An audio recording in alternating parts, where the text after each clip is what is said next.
So, bali, ito po yung, ano, yung sa DTF ng Tacloban. Yung printer head po, tsaka damper, kakapalit lang po to ni Sir Bern noong December. After niyang ma-replace, okay naman po, nakapag-print po yun ng bali total of 4 meters, okay po yung print niya. Yung pang 5 metros na po, dun po na nag-start, na bumibitaw na po yung white. Sa una lang po siya okay, kalaunan po, nawawala na po yung design. Yung kulay na white. Bale, ito po yung mga nozzle check niya.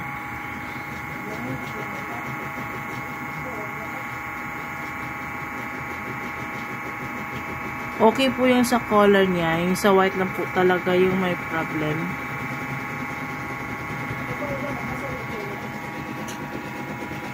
At ayon na rin po kay Sir Bern, eto po is hindi na po siya gumagana. Kaya po may namumupo dito.